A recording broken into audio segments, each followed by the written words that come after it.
Hi, my name is Michaela Worosz, Museum Educator at the Burchfield Penney Art Center, and today we're going to make a colorful collage inspired by Charles E. Burchfield. Charles Burchfield loved nature and painted and journaled outside every day. Today we're going to create an artwork inspired by Charles Burchfield and his journals and create an abstract landscape collage.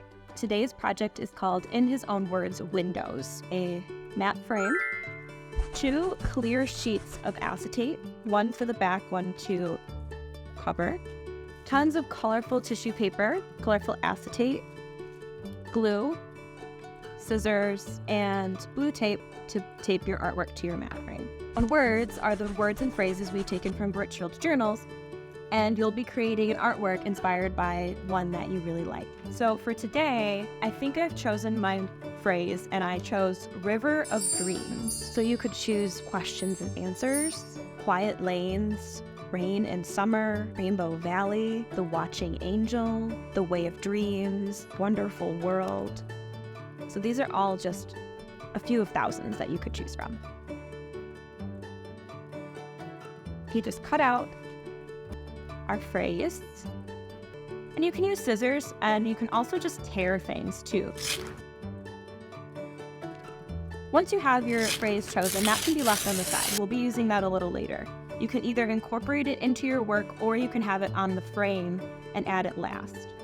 It's really nice, especially if you're using a mat to frame everything, to focus on the middle of your composition, because the mat will take away about 2 inches around the edges of your work.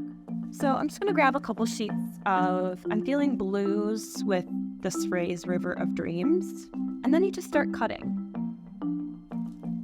So with this acetate, colorful acetate, it is a little hard to cut, but once you start with one cut, you can kind of either tear it or just, you can keep cutting it right through, but it starts to peel pretty easily.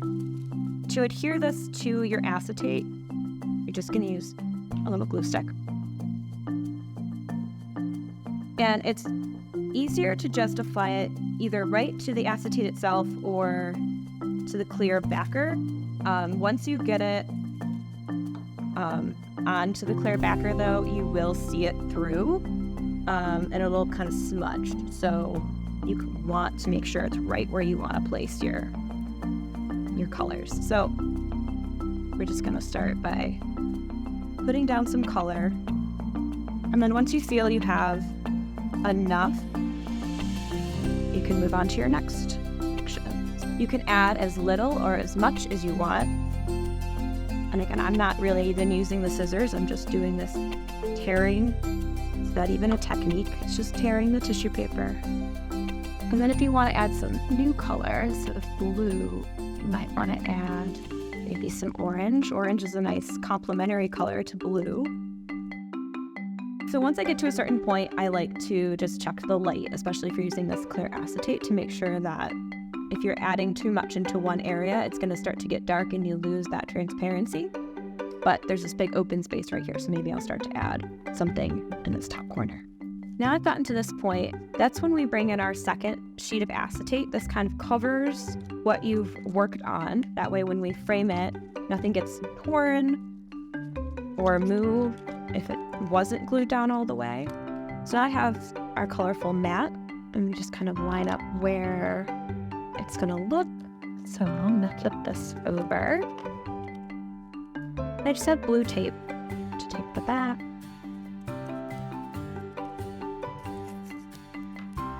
So here it is. This is our final product, and hopefully you can see that there's some translucent light. You can see right through these different pieces of acetate.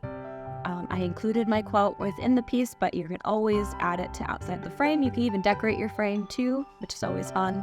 So I hope you enjoyed.